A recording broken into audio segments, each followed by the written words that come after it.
The date is August 26, 1978. Rome is still hot, the thick, airless heat of a Roman summer that has not yet decided to let go. In St. Peter's Square, somewhere close to 100,000 people are standing with their necks tilted back, staring up at a small chimney on the roof of the Sistine Chapel. They have been waiting for 3 days. Inside, 111 cardinals from every corner of the Catholic world have been locked in conclave, sealed off from phones and newspapers and the outside world, voting in secret for the next leader of 1 billion people. The previous pope, Paul VI, died on August 6th. The chair of St. Peter is empty, and the smoke from that little chimney, black for no decision, white for a new pope, has been black every time. Then, just after 6 in the evening, the smoke changes. It is white. The crowd erupts. Bells begin to ring across the city, not just St. Peter's, but every church in Rome, a cascade of sound rolling outward like a wave. People who were sitting on the steps of the square leap to their feet. Strangers grab each other by the shoulders. Somewhere in the crowd, a woman is crying, and she cannot explain why, and she does not try.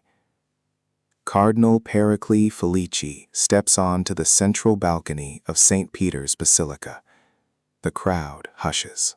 He leans into the microphone and speaks the ancient Latin formula that has announced a new pope for centuries. Habemus Papam. We have a pope. The name he announces is Albino Luciani, Cardinal of Venice, and the name he has chosen for his pontificate, the name he will carry into history, is John Paul I. Most of the people in the square have never heard of him. Here is what most people don't know about the man they just elected. Albino Luciani was born on October 17, 1912, in a tiny mountain village called Canale di Gordo, tucked into the Dolomites in northern Italy. His father, Giovanni, was a seasonal laborer, a man who followed the work across borders, into Switzerland and Germany, and wherever the factories were hiring.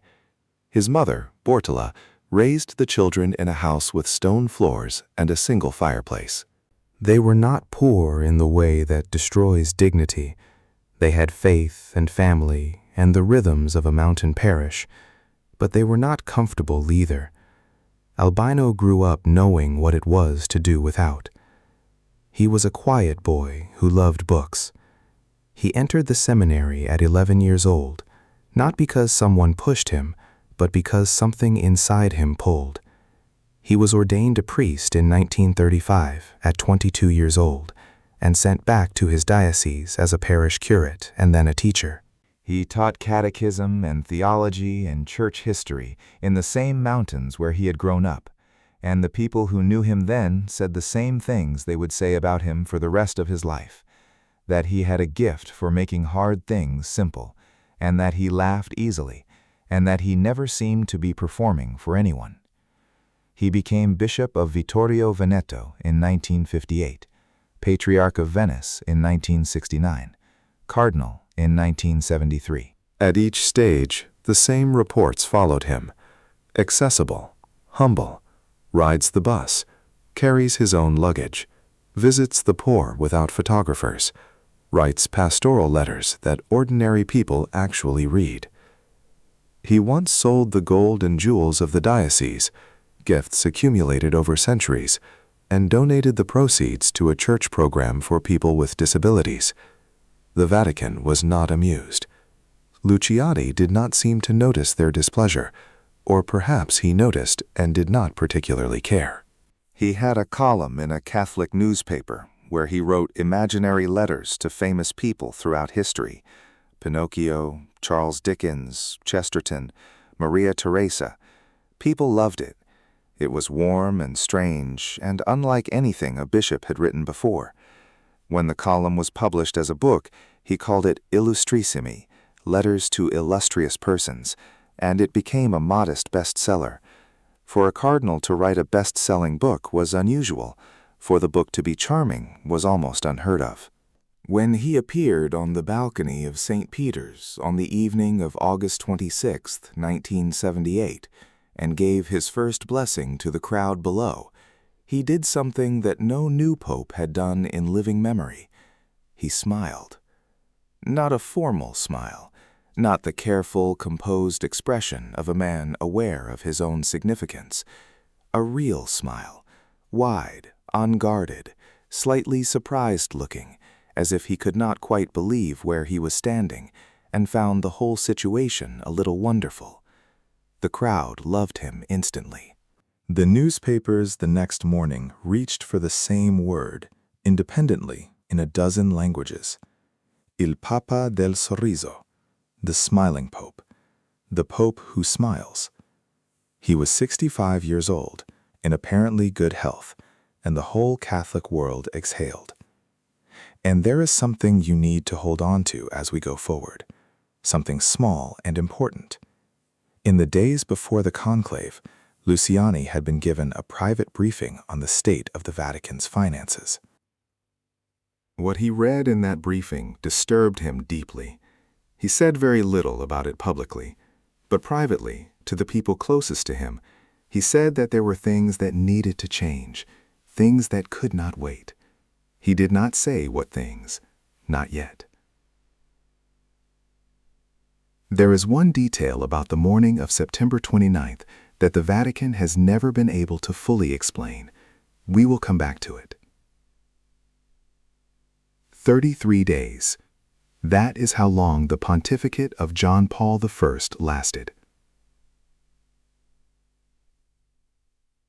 From August 26 to September 28, 1978, 33 days, which is also, as many people have noted, the traditional number of years Jesus lived on earth. Whether that parallel means anything is a question you can answer for yourself. What it means historically is this: John Paul I had the shortest pontificate of any pope in the 20th century, and one of the shortest in the history of the Church. In those 33 days, he moved fast. He refused to be crowned with the traditional papal tiara, the triple crown that had symbolized papal authority for centuries. He said the coronation ceremony was too elaborate, too theatrical, too distant from the simplicity of the Gospels. He opted instead for a simple installation mass. The tiara went into a museum. This was not a small gesture. In the language of Vatican symbolism, where every choice carries weight, it was a statement. He insisted on using the first-person singular, I, rather than the royal we that popes had traditionally used in formal speech. A small thing, again, but the people around him understood what it meant. He was not performing the papacy. He was trying to be a pastor. He began planning a significant reorganization of the Roman Curia, the administrative body that runs the Vatican. He had ideas about which cardinals should be moved, which offices needed reform, which appointments had become problems. He was particularly focused on the Vatican's relationship with a man named Archbishop Paul Marcinkus, the American-born head of the Vatican Bank, officially known as the Istituto per le Opere di Religione, the Institute for Religious Works. Marcinkus was a big man. Physically imposing, 6'3", a former amateur boxer from Cicero, Illinois, who had risen through the Vatican bureaucracy through a combination of genuine ability and an extraordinary talent for being useful to the right people at the right time. He had become indispensable to Paul VI, partly as a bodyguard, partly as a fixer, partly as the man who handled the finances that no one else wanted to handle. He had also, in the course of handling those finances, formed partnerships with two men whose names you need to know. The first was Michele Sindona, a Sicilian financier who had built a banking empire stretching from Palermo to New York, with stops in Switzerland and Luxembourg along the way. Sindona had helped the Vatican move money across borders in ways that were, to put it carefully, not always transparent to tax authorities. He was also, as Italian prosecutors later established, closely connected to the Sicilian mafia. By 1974, his American bank had collapsed in one of the largest bank failures in United States history, and Sindona was facing criminal charges. The Vatican's financial exposure to Sindona's collapse was significant. Exactly how significant was something Luciani was trying to find out. The second man was Roberto Calvi, the managing director of Banco Ambrosiano, one of Italy's largest private banks. Calvi had become the Vatican Bank's primary financial partner in a web of transactions that would not be fully understood until after his death. He was a quiet, nervous man who wore his anxiety visibly, who trusted almost no one, and who had borrowed heavily from his own bank, using shell companies in Luxembourg and Panama to hide the transactions from regulators. The Vatican Bank was the reference institution for several of those shell companies. When Italian banking regulators began asking questions about Banco Ambrosiano, they kept finding a thread that led back to the Vatican. And underneath both Sindona and Calvi, like the foundation on which both of them stood, was a name that did not become publicly known until 1981, Licio Gelli, Grand Master of a secret Masonic lodge called Propaganda Due, P2. When Italian police raided Gelli's villa in Tuscany in March of 1981, they found a membership list, 962 names, politicians, military officers, intelligence agents, judges, journalists, bankers. The list included the heads of all three Italian intelligence services simultaneously. It included future prime ministers. It included Silvio Berlusconi. It included Roberto Calvi. It included Michele Sindona. It included Archbishop Paul Marcinkus. But we are getting ahead of ourselves. In September of 1978, Luciani was 30 days into his pontificate. He had called for a review of the Vatican Bank's operations. He had received preliminary documents suggesting that the IOR was involved in financial arrangements that were at minimum ethically problematic and potentially illegal. He had also, according to the testimony of several people who spoke with him in his final week, made a decision about Archbishop Marcinkus. He was going to remove him. But it gets stranger. The evening of September 28, 1978, was a Thursday. John Paul I had his usual dinner in the papal apartments, a simple meal, as always. He met with his secretary, Father John McGee, an Irish priest who would later serve John Paul II. He received a visit from Cardinal John Villot, the Vatican's Secretary of State, the man who, in practical terms, ran the administration of the Church. The meeting lasted some time. What was said in that meeting has never been fully established. Villot, who died in 1979, took his account to the grave. After Villot left, Luciani spent time in his study. He read, he prayed, he reviewed papers.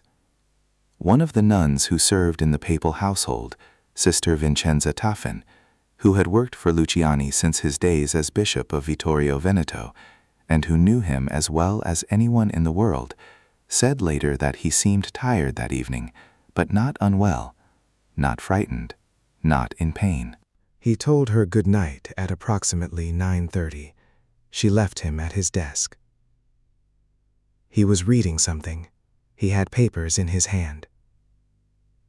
Those papers matter. Remember them. She knocked, no answer. She opened the door a few inches and called his name. Silence. She pushed the door open. John Paul I was sitting upright in bed, against the pillows, with papers in his hand. His reading glasses were on. The bedside lamp was still burning. His face was fixed in an expression that she later described as peaceful, almost like the expression of a man who had just heard something that surprised him, in a good way. He was dead. Sister Vincenza went immediately to find Father McGee, who confirmed what she had found and woke the senior Vatican staff. Cardinal Villot was notified. He arrived at the papal apartments quickly. And then, and this is where the timeline becomes important, a series of decisions were made in rapid succession that would generate questions for the next 45 years. Decision 1. No autopsy would be performed. Under Italian law at the time, a death in unexplained circumstances, a man in apparently good health, 65 years old, dead alone in his room, without a doctor present, would normally require an autopsy to establish cause of death. Vatican City is an independent state, and Italian law does not technically apply within its walls. But the decision not to autopsy was made quickly and without consultation with the papal family, who were not contacted for some hours. Decision 2.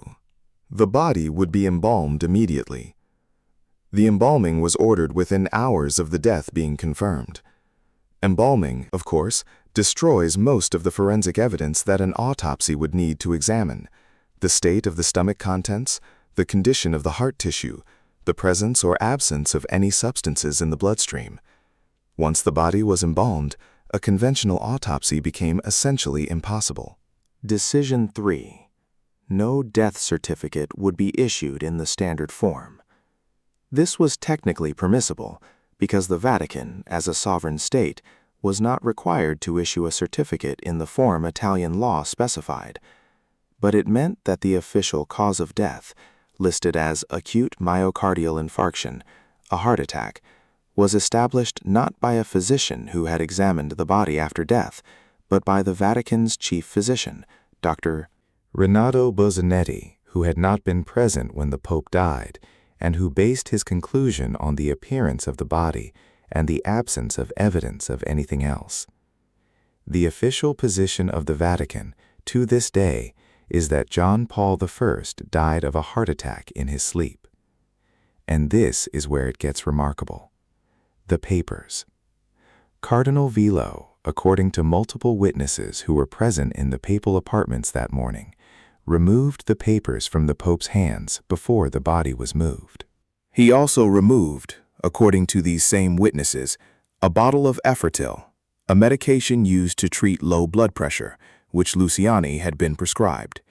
He removed the Pope's personal notes. He removed a folder of documents that several people who had seen Luciani with it in previous days identified as related to Vatican bank affairs, specifically the list of personnel changes he was planning to make. Villot denied removing anything. The witnesses, and there were several, including members of the household staff who were in the room, maintained what they said they saw. The papers were never produced. The folder was never produced. The bottle of Effertil was never produced. When journalists and investigators later asked about these items, the Vatican said they had no record of them. Sister Vincenza, in testimony recorded before her death, was explicit. She had seen the papers in his hands the night before. She had seen them in his hands when she found him. They were not there afterward. She was transferred from the papal household within 2 weeks of the death. She was sent back to her order's mother house and discouraged from speaking to journalists. She maintained her account until she died. Hold on to that detail, the papers, the list of names. We will come back to what was on them and why their disappearance may matter more than anything else in this story. To understand why anyone would want John Paul I dead, if anyone did, you have to understand the world he had walked into. The Vatican Bank is not a bank in the ordinary sense. It does not have customers who walk in off the street and open checking accounts. It exists to manage the financial assets of the Holy See, to handle money for Catholic religious orders, and to process donations from Catholics around the world. Because Vatican City is a sovereign state, the IOR operates outside the jurisdiction of Italian banking regulators. It does not have to report its transactions to anyone outside the Vatican itself. For most of its history, it published no audited accounts. This made it extraordinarily useful to people who needed to move money without being watched. Michele Sindona discovered this in the 1960s. He began routing funds through the Vatican Bank with the blessing of Archbishop Marcinkus, who received a percentage of the transactions, and who either did not know or chose not to examine where the money was coming from and where it was going. Sindona used the Vatican Bank to move profits from mafia narcotics operations, to evade Italian currency export controls, and to cover transactions that Italian prosecutors later characterized as large-scale fraud. When his American bank, the Franklin National Bank of New York, collapsed in 1974 in what was then the largest bank failure in American history, investigators found Vatican fingerprints on documents they could not fully explain. Roberto Calvi went further. Calvi had built Banco Ambrosiano into a major institution with branches across Latin America, Panama, Nicaragua, Peru, Argentina. The Vatican Bank was listed as the controlling shareholder in a network of shell companies that Calvi used to borrow money from Banco Ambrosiano itself, and then routed into places that regulators could not follow. When Italian banking authorities began examining Banco Ambrosiano in the late 1970s, they found a hole, an amount of money that had left the bank and could not be accounted for. The hole grew as the investigation deepened. It eventually reached approximately $1.4 billion. The Vatican Bank, as the reference institution for the shell companies, was potentially liable for a significant portion of that sum. Here is the part nobody tells you. Luciani knew about this. Not all of it. The full extent of the Banco Ambrosiano exposure would not become clear until the bank's final collapse in 1982. But he had been briefed. He had seen documents. And unlike Paul VI, who had trusted Marcinkus and who had been persuaded by the argument that the Vatican needed financial sophistication to function in the modern world, Luciani was not persuaded. He found the arrangements morally wrong. He said so, in private, to multiple people. The list of changes he was planning, the list that was in his hands on the night he died, included the removal of Archbishop Marcinkus from the Vatican Bank. It also included the removal of Cardinal Villot from his position as Secretary of State and the appointment of Cardinal Benelli of Florence, Luciani's closest ally in the Curia, to replace him. And it included the beginning of a formal investigation into the IOR's relationship with Calvi and Sindona. Villot knew about the list. Marcinkus knew about the list. And through his connections in the Italian financial world and through the P2 Lodge, Calvi almost certainly knew what was coming. Licio Gelli had built P2 specifically as a tool of power, a network of influence that cut across government, military, intelligence, media, and finance. His membership list, when it became public in 1981, shocked Italy into a constitutional crisis. But the power of P2 was not in its list. It was in the fact that 962 powerful people owed Gelli favors, shared secrets with him, and understood that betraying those secrets would be catastrophic for everyone involved. Calvi was terrified of Gelli. Sindona was connected to Gelli. Marcinkus moved in the same financial world where Gelli's influence was pervasive. Roberto Calvi died in June of 1982.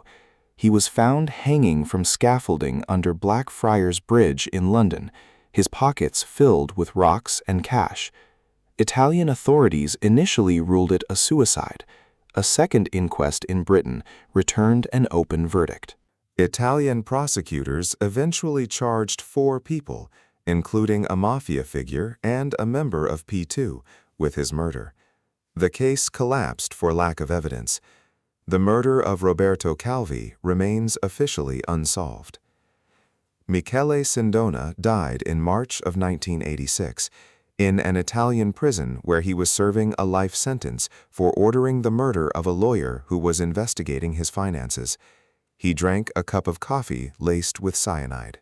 The prison authorities said he had obtained the poison himself and taken it voluntarily. Most people who have examined the case believe he was silenced.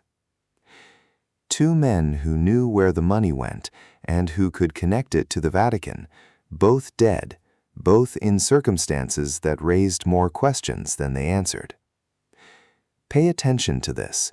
The people who knew the most about the Vatican Bank's arrangements under Marcinkus had a habit of dying before they could testify.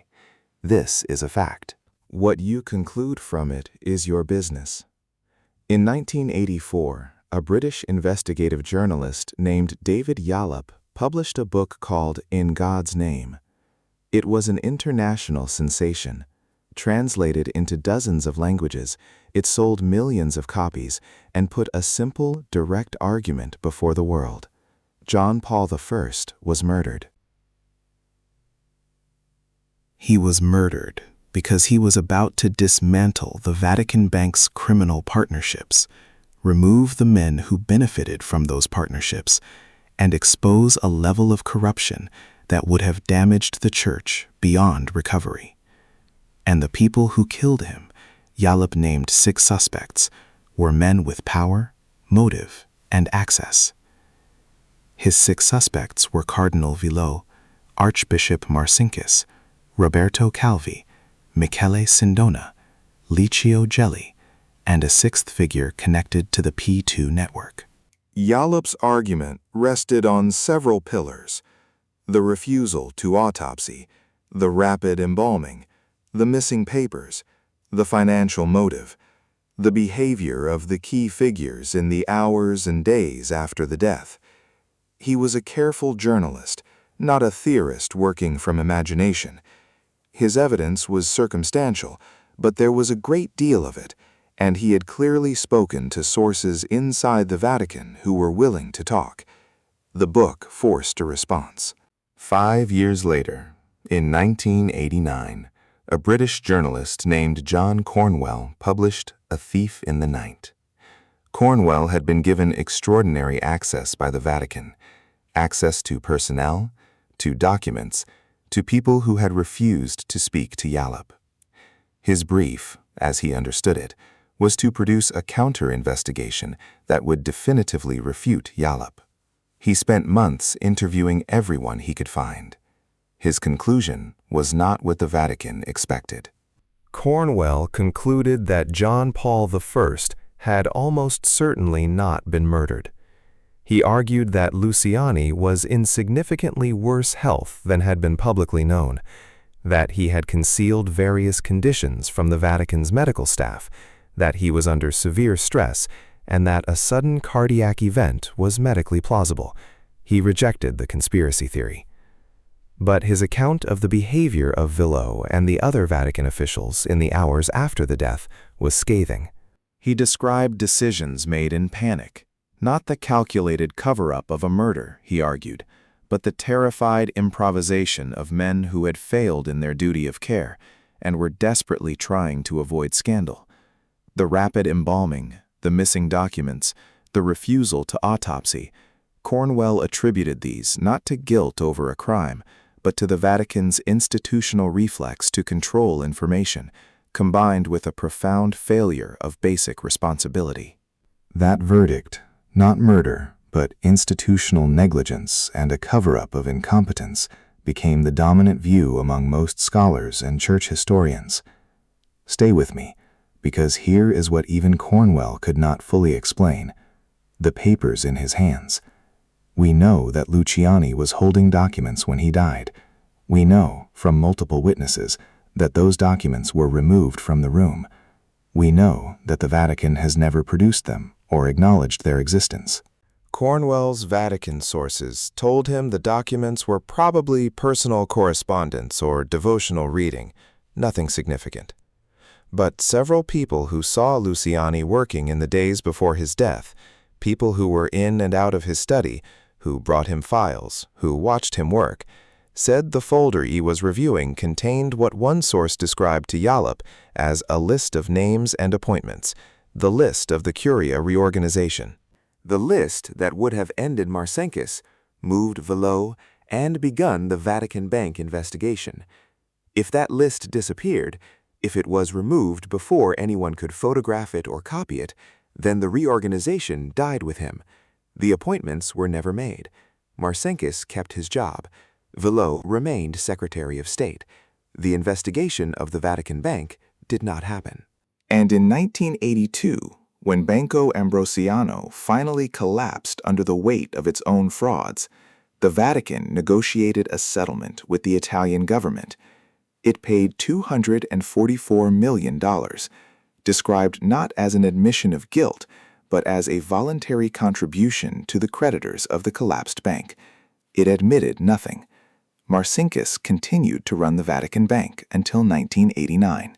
He retired to Sun City, Arizona, where he played golf and gave occasional interviews in which he denied everything. He died in 2006. Italian magistrates reopened inquiries into the death of John Paul I in 2005. They closed the inquiry in 2007 without filing charges, citing insufficient evidence. In 2017, a nephew of Luciani, a man named Lino Mario Petri, gave an interview repeating the family's long-standing view that an autopsy should have been performed and that the circumstances of the death had never been adequately explained. In 2022, Pope Francis opened the beatification cause for John Paul I, the first formal step toward declaring him a saint.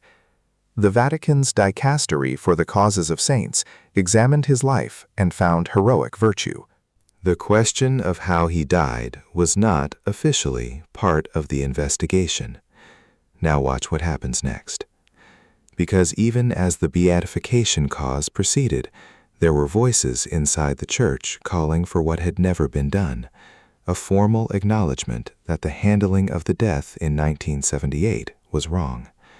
Not necessarily that he was murdered, but that the absence of an autopsy, the rapid embalming, the missing documents, that these were failures that the church had never adequately answered for, and that a man being considered for sainthood deserved better than an official story that the people closest to him never fully believed.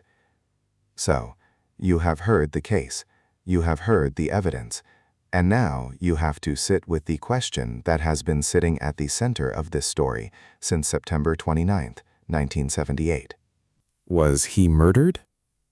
Let me tell you what we know, not what we suspect, not what we can construct from motive and opportunity, what we actually know. We know that John Paul I died alone in his room between approximately 9:30 in the evening and 4:30 the following morning. We know that no doctor was present and no one heard anything unusual. We know that the decision not to autopsy was made by Cardinal Villot within hours of the death being confirmed, a decision made without consulting the papal family, without consulting Italian civil authorities, and without obtaining any second medical opinion. We know that the body was embalmed before most of the world knew the Pope was dead. We know that documents were removed from the room. This is attested by multiple witnesses, including Sister Vincenza Taffin, whose testimony has never been credibly refuted. We know that the official cause of death, acute myocardial infarction, was established not through any post-mortem examination, but through the judgment of a single physician, who did not examine the body until after death. We know that the men who had the most to lose from Luciani's planned reforms, Villot, Marcinkus, and their associates in the financial world, remained in their positions after his death and were never held accountable for the financial arrangements he had been examining. And we know that two of the key figures in those arrangements, Calvi and Sindona, died violently in circumstances that remain officially unexplained. What we do not know, what we cannot know, because the evidence was destroyed in those first hours of chaos and panic, is what killed him. whether it was a heart weakened by stress and a concealed medical history, whether it was something added to his coffee or his medication, whether it was the natural and terrible randomness of a human body giving out at the worst possible moment. John Cornwell believed it was the last of these. Natural death, compounded by negligence and covered up by institutional panic. Most church historians agree with him. David Yallop believed it was murder. He went to his grave in 2018 believing it. The truth is that neither of them could prove their case, because the evidence needed to prove it was gone before the sun rose on September 29th. And here is the question underneath the question, the one that matters regardless of what you believe. This is not a story about whether one pope was murdered. This is not a story about whether Villot was a villain or a frightened bureaucrat. This is not a story about 1978. This is a story about what happens when an institution believes that its reputation is more important than the truth.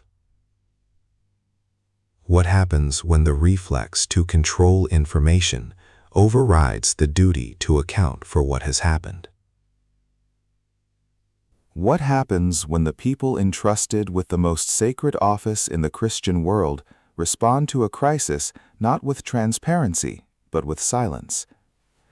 The Catholic Church has, in the decades since 1978, been forced to reckon with what that reflex costs.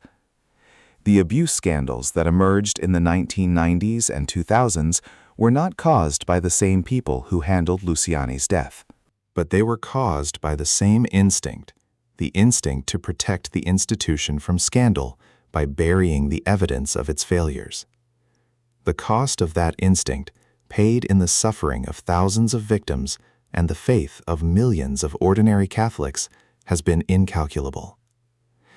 Alpino Luciani was a man who wanted to be a pastor. He rode the bus. He visited the poor. He laughed easily. He chose a name that honored the two popes before him and smiled when they announced it on the balcony of St. Peter's. In 33 days, he tried to do things that would have taken years to accomplish because he sensed, rightly or wrongly, that the window was short. Whether someone closed that window deliberately or whether God simply called him home ahead of everyone's schedule is a question that history cannot answer. What history can answer, what the evidence demands we conclude, is that he deserved better care, better transparency, better accountability from the people who served him and the institution he served. He was beatified by Pope Francis on September 4th, 2022, 44 years after his death. The ceremony was held in St. Peter's Square. The sky was blue. The crowd was large. And somewhere in that square, almost certainly, there were people who remembered the smoke rising white from the Sistine Chapel on an August evening in 1978, and who have never stopped asking the question. 3 things to take away from this story. First, Albino Luciani was, by every account, a genuinely good man, and perhaps one of the most significant popes of the 20th century who never had the chance to become significant. His instincts about money and power and simplicity were prophetic. The reforms he was planning, a transparent Vatican bank, a curia accountable to the gospel rather than to financial interests, would not come until Francis, more than 30 years later. We will never know what the church might have looked like if he had lived. The absence of an autopsy is, regardless of what you believe about murder or natural death, a moral failure that the Church has never adequately addressed. A man held to be the vicar of Christ deserves at least the basic dignity of an established cause of death. Sister Vincenza deserved to have her testimony taken seriously. The papal family deserved to be told the truth. The decision made by Villot and his colleagues in those first hours was made for the institution, not for the man. That distinction matters.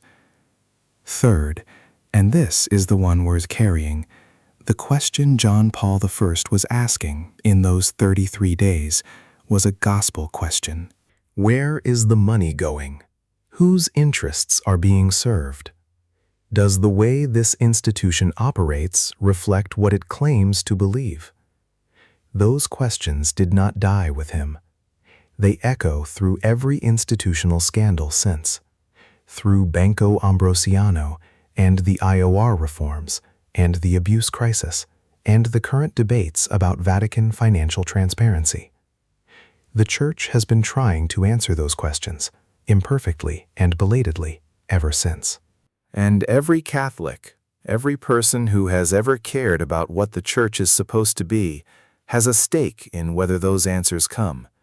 If this story made you think differently about what you know, about the Church, about institutional power, about the cost of secrecy, then share it with someone who might ask the same questions. And if you want to go deeper, the two books worth reading are Yallop's In God's Name and Cornwell's A Thief in the Night. Read them both, read them against each other, and decide for yourself. A smiling man stood on a balcony in Rome in August of 1978, and the crowd below him felt something rare, the possibility that what the Church said about itself might actually be true. 33 days later, he was gone. The questions he left behind are still waiting for answers.